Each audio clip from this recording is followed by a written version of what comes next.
Instacart shopper tips with Trent Knox. Today, I'm going to be discussing Instacart Shopper on Demand. It just got brought to 3 different markets recently over the past month. We have Boston, Rochester, and Austin. I've been wanting to get on and talk about my experience with doing on-demand and the reasons why I like it more than scheduling myself and the reasons why I like it less than scheduling myself. So let's get right into it, okay? We're going to switch on over here. All right. Okay, so before we get into this video as usual, make sure you stick tuned to the end of the video to make sure that you get the bonus fact that I have for the day, okay? Or information. And as always, go to trentknox.com/jobs and you'll see all the opportunities you have in the crowdsourcing gig economy jobs market. And I also have a page called trentknox.com/resources where you can get pretty much all the resources you need to get into the crowdsourcing gig economy job market right away. Okay. So let's start here. So this article is from April 11th, so about a month ago, a little more than a month ago. Introducing on-demand, a new, more flexible way to shop. Since launching Instacart in 2012, we've had one goal: make groceries delivery convenient, affordable, and accessible to everyone. Nearly 7 years later, Instacart is available to more than 80% of U.S. households across all 50 states. For the first time, and with the help of more than 70,000 shoppers, online grocery shopping is truly accessible. As more busy people and families across North America rely on online grocery shopping and delivery, we've learned that different markets may need different product features to meet demand and make work more flexible for shoppers. Our goal is to always build a product that empowers shoppers and makes shopping more convenient, offering a simple and straightforward solution that benefits everyone. So today we're introducing on-demand shopping in a few pilot zones, including Boston, Rochester, and Austin. On-demand is a new product feature that makes shopping more accessible and flexible by giving shoppers the option to choose and shop batches wherever they want. Shoppers want more flexibility to fit Instacart fit Instacart around their lives. Whether it's scheduling around your job, that's a weird word to use in the sentence, childcare, classes, or other activities, shopping with Instacart should be convenient. We believe on-demand enhances the shopper experience by providing shoppers a more flexible way to work and choose batches. Over the last several months, we slowly piloted on-demand in a few select regions from Sacramento to Buffalo with nearly 70,000 shoppers. After launching each region, we collected feedback directly from the shopper community to ensure on-demand is a favorable and flexible option. This is what Margie in Boulder had to say. Being able to work when it's convenient is one of my favorite things about on-demand. Sometimes I'm unable to commit to a schedule because I own my own cleaning business. It's great to be able to pick up a batch in between my other jobs. How on-demand works. On-demand allows shoppers to review and accept batches without planning ahead. Available batches are displayed in the main dashboard of the shopper app and an update in real time as new orders are placed or other shoppers accept batches. As you view available batches in the app, you can accept the batches you want and start shopping right away. With the introduction of on-demand, Instacart is now offering 2 ways for shoppers to work: on-demand and schedule ahead. Depending on the region and customer demand, pardon me, there will be different ways for shoppers to accept batches. Zones will be on-demand, schedule ahead, and in some cases a combination of both, allowing shoppers to pick up on-demand batches during unscheduled hours. To learn if on-demand batches are available in your zone, shoppers can see the batches on the dashboard page of the shopper app. We'll be sharing updates by zone as on-demand continues to roll out in additional markets over the coming months. As on-demand becomes available in more regions, we'll be connecting with the community to listen, support, and continue building the best possible product experience for shoppers. We're grateful for your continued dedication, and we're committed to building meaningful products that help you succeed. Thank you, as always, for all that you do as an Instacart shopper. David Hahn, Instacart Chief Product Officer. All right, there it is. You have it, guys. This is Instacart's press release on Medium for Instacart Shopper on Demand. And from what I can tell you, one piece of information out of this kind of stood out to me. And it was this. On Demand allows shoppers to review and accept batches without planning ahead. Available batches are displayed in the main dashboard of the Shopper app and update in real time as new orders are placed or other shoppers accept batches. This is kind of true. It's not written completely to detail. When you're in the area, when you're in, I have no idea why I'm receiving. I have no idea right now why my computer is notifying me about Facebook right now. It's frustrating. I thought I had notifications turned off. Apparently not. Okay, so back to the subject at hand. It doesn't necessarily work like that. It will basically, what it is the orders that are unfavorable for scheduled ahead shoppers will be placed into the on-demand market or queue, whatever you want to call it. And from there, Instacart Shopper on demand, unscheduled, has the opportunity to accept that batch. Unfortunately, you are in competition with other shoppers on accepting that batch within a certain amount of time. And then the batch may disappear from the market or the marketplace or the queue, depending upon how long it's sat in the marketplace, because the payment fluctuates by how long it has sat in the queue. A lot of orders are extremely offensive. 54 items, $0 tip, $9 delivery fee. No one's gonna accept that, and especially if it's a $54 item and it's literally walked down the block, but then it's on the third floor of an apartment complex. Let's be honest, nobody's gonna do that for that cost. That's a $50. You know what I mean? Let's be respectful, okay? Shoppers out there are working their to the bone. Most of us lifting 6 cases of water, 12 cases of Diet Coke.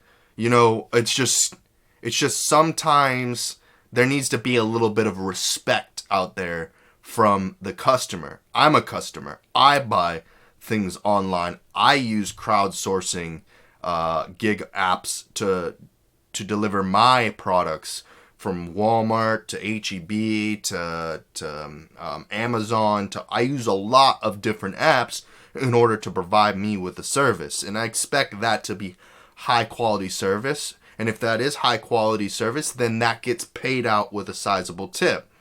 But I don't just go out there and give nobody any tip. You know what I mean? I don't go 0 tip on anybody. That's just completely disrespectful, especially if you can notice that the service fee is only a couple bucks. You're not getting one up on anybody but, your neighbor, the person that you live right down the street from. you're being disrespectful. You're honestly just you're a menace to society. You ought to be arrested for something like that. Okay. So my opinion for on demand, outside of that rant, is that it's 50-50. Obviously, the choices, and I'm going to switch back right here. The choices of deliveries is going to change, is going to vary widely. I have a few locations that I prefer, but that's going to be different for everybody depending upon where they live, what market they're in. So I can't really advise you on what stores are the best to do on demand. I can't necessarily advise you on the distance because it's going to be different for everybody. But I can tell you that long distances are going to pay quite a bit more on demand than they would if they were scheduled, because Instacart is trying to save themselves money in that situation. But when it gets posted back on the on-demand market, it's going to be bumped a little higher due to a peak bonus. Because immediately, not immediately, from time to time, it'll be boosted into a peak bonus. I can say that it's extremely easy to accept a batch on demand. However, contrary to what they say, it's not on the main homepage. It is a button away on the main homepage. It is not the marketplace. The queue of these of the on-demand orders are not on the dashboard. They are on a page off of the dashboard. But it does indicate how many batches are after you, prior to clicking the button to take you off the main dashboard. It does indicate how many batches are in that queue. So the more the batches, the more options you have, and to fit your time schedule and budget. So relatively easy to accept a batch. From time to time, you'll accept a batch. It'll lag out and it'll say that the batch had already been accepted or the batch had been taken off of the queue. That's a bit of a struggle. Other than that, I think that there are a couple of bugs in reference to the on-demand shopper app.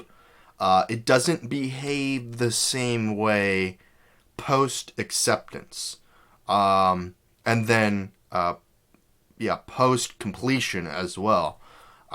So post acceptance, it kind of behaves the same way, but it also sometimes glitches and it doesn't give you the directions, or it doesn't let you accept. It doesn't let you start the batch. There are from time to time there are complications with the way that they have coded the app, and there are a lot of bugs. Once you get past every once in a while it'll happen to you. It doesn't happen to you every time, but you get it. You start the batch, you shop it, you complete it, you pick it up, and you're on your way. And I'm not sure if they didn't do a press release on this, but they may have they enabled a feature where you had to scan the bags. If it was a multiple batched order, delivery only, you would have to scan the bags to release them to the customers.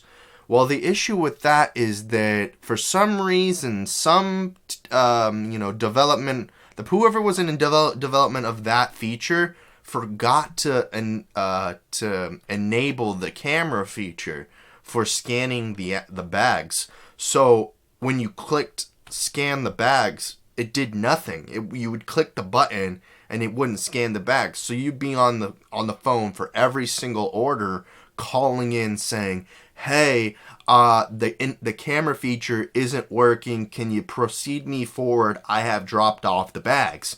And then you drop off the bags and boom, you're on your way. But it was just a little bit of a nuisance because every single time you had to call. Another issue that has been happening for me when I got alcohol orders would be that the customer's a no-show and the representatives they're not properly trained on alcohol deliveries. So they'll say things like, just proceed to your next order, or don't worry about it, we'll cancel the order and you can just go deliver that back to the store. They'll say all kinds of dumb, ignorant, unaware, improperly trained, just completely wrong. They'll just say whatever it's just absolutely ignorant. Just no training whatsoever. It's like they have no management whatsoever in the Instacart shopper support team. So, and it's always some it's always some overseas representative that can barely speak English, speaking to a primarily English speaking shopper base, telling them, well, there's nothing I can do about it. There's ... Never are you talking to John from Indianapolis who went to Harvard. You never have that. You never have the person that is highly intelligible. The people on the other end are basically unable to comprehend half of the English that you are speaking, even though you're from the United States of America, where the language of origin is English. You know what I mean? And it gets frustrating with that being, you're an independent contractor trying to get the work done, and the company you're working with is creating an intentional barrier so that they can cut the costs. And it's just frustrating, okay?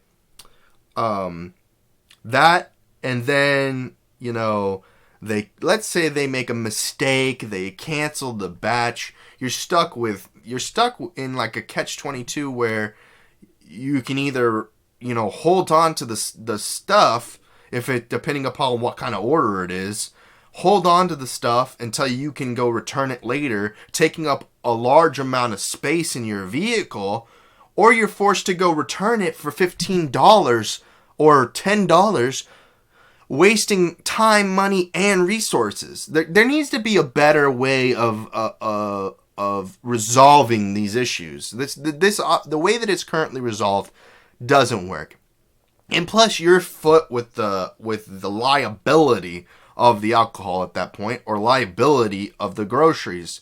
Because a lot of times I've had customers find my public information, call me and say, hey, is this Instacart? Why didn't you drop off my food, my alcoholic beverages at the door? I'm never going to use Instacart ever again. And just yell at me over the phone. And I immediately say, look, I didn't choose to cancel the order. Instacart chose to cancel the order. Okay? I'm an independent contractor. I'm doing work as a partner with Instacart. And I don't understand why Instacart isn't defending its shoppers or looking out for its shoppers in the long term in the long sense of the game. Because if we're supposed to be doing these batches as fast as possible, it makes no sense to be returning alcohol or any sort of order. Alcohol, grocery, corner store, whatever it is. The reason why that is because it's time consuming. When you could be just getting to the next order, you could separate the stuff and go return it for cash for yourself, or do anything that would be of any other resource, because they are taking your time and they are not properly reimbursing. They're not accommodating you in a proper amount. They're not giving you enough money to return the order. They need to be paying you at least a quarter of the cost so that you're reimbursed adequately. You know what I mean? So that's another frustrating thing with on-demand. It's on-demand and scheduled, to be honest. It doesn't matter with that. But I haven't scheduled myself in since April 11th, really. But I haven't scheduled myself in a long time. I don't think there's any reason to schedule yourself. If everything about Instacart was on demand and there was no schedule, it would be absolutely beneficial, and the ability to add like a skip feature would be even better. Keeping the marketplace is great. Having a marketplace, a queue of orders that people are not interested in, being able to stay online and skip orders, that's incredibly useful. I know that they're working that off they're working on skipping, they added the skip feature to somewhere like I think in Florida or something like that. And those people in Florida have the ability to skip orders, and that's incredibly beneficial. Being online, skip the order that you don't like, it goes into the queue, check the queue, see if there's something else worth your time and money and resources, and go in there and do that, because it seems like a great opportunity. But yeah, so I highly recommend the on-demand feature, and I think that I'll highly recommend the scheduled feature. But something that I suggest that Instacart does in the future is that with the scheduled feature, there should be a guaranteed amount of money earning per hour, and that's not currently there. It should be $15 to $20 an hour guaranteed, even if you don't get an order. That's part of that incentive for scheduling yourself ahead. And it should not be negative. There should be no negative for just doing on demand. You should know what the options are available to you if you schedule yourself. For instance, if there's going to be a bonus for a certain amount of deliveries, it should be made aware to the people who schedule themselves and the people who are on demand, so that the people who do primarily on demand can schedule themselves. If there's any sort of incentive to go and schedule yourself, that should be publicly made aware, so that shoppers can choose to do that. The way that it currently works is, if you schedule yourself, you become a part of a secret society of people who are aware of secret bonuses. That does not compute. It kind of pits other shoppers against each other, and I don't think that that's good for the ecosystem of Instacart shoppers. I think that becomes kind of a rivalry between the people who are kind of invested in the things, and then and I believe highly that is a bad business move for Instacart. And anyway, this is kind of my opinion, not the opinion of all shoppers. If you have any suggestions or comments, leave them down below. Once again, thank you guys for tuning into this video and checking out what I have to offer. So for the bonus on this, I want to talk about some of the other top 5 bugs that are currently being seen in the Instacart Shopper app. Number 1 bug that I've noticed is the driving distances. They will fluctuate, and it'll say that it'll take like 5 minutes to get there in the app, and then when you go to your GPS app of choice, it'll be like 20 minutes, and that is one of the biggest bugs, because they're not utilizing GPS of the Apple Maps or Google or Waze. They're utilizing their own third party application that doesn't utilize the best of features. Then the next thing is server disconnects. Oh my God, guys! This is mostly on. This is actually happening on both apps, On Demand and Schedule Ahead. A lot of the times you'll notice that your icon, your little dot thing, where you're placed on the map will gray out, and it won't gray out. Or it won't ungray out. Depending upon where you're like located in your server, your service, and the last time it connected with the server. The only way to solve this is by swiping up, or is by, depending upon if you have Android or you have Apple or iOS, you have to go into your dashboard or your app drawer, and your app drawer, which is by pressing your menu button on your phone, and swipe up and kill the app.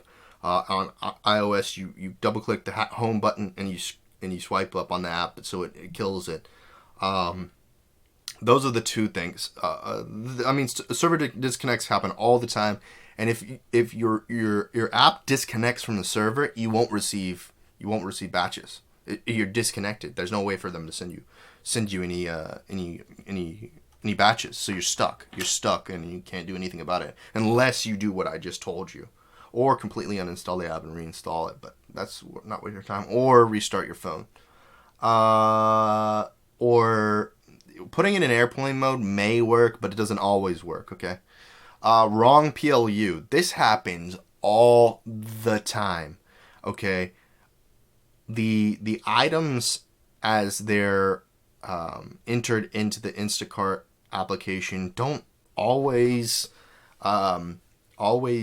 correlate with what's in the store. So a lot of the time, I notice this while I'm shopping at H-E-B, I'll scan an item and it's not the right item. It's just like a completely different item. So this product lookup number, the PLU, are not matching up in the system. And I don't know why that is, but then you have to, it doesn't make sense, but it happens all the time. The product lookup number will not match the product that you are picking up. So you'll have the product that matches the picture and you'll scan it. The PLU will not match the item on the app, or vice versa. So the store's PLU number doesn't match the item. So then you're like, well, what the hell? Okay, well then I guess that's what we're dealing with here. And then this is the one that follows that a lot. Wrong item location. Wrong item location is the biggest problem of all time. It'll be like whoever mapped the place out for H-E-B, and then, or for any sort of marketplace, I don't know where you go. Instagram either gets the information from the H-E-B website, or they get it from the shoppers, and the layout of items in the stores will change drastically throughout the month. And so the people who stock the items will stock it wherever they'll change it, and it just becomes a burden. And then whatever it says on the thing, maybe it's out of stock, maybe it's just hidden somewhere, I don't know. It'll just say something. It'll say they don't use proper terminology for the way that things are stocked. They don't say the end cap. They don't say the right things, and that gets frustrating, because I think that Instacart just needs to properly train shoppers on the way to communicate item location. There are apps out there that kind of you can train yourself and learn about end cap, itemized shelving, the different sort of things, and even right now I'm blanking on it. I need to retrain on that. But the last thing is store availability. This is frustrating, because the store may say that they have it, Instacart may say they have it, neither of them know whether they have it. that you ask an associate, they say they got it on their system, then they can't find it, it takes forever, and then you're just stuck there, with your willy in your hands, waiting for someone to do something, because you can't do anything. So you're stuck there. But anyway, these are the additional top 5 bugs of the Instacart app. That was the bonus. I appreciate you guys for sticking in to the end of this video. Remember, check out trentknox.com/jobs for all of your crowdsourcing gig economy opportunities. Also, check out the resources page while you're there and make sure that you're, getting your subsidized income from other opportunities. And I appreciate you once again. Follow me on social media, and have a great day.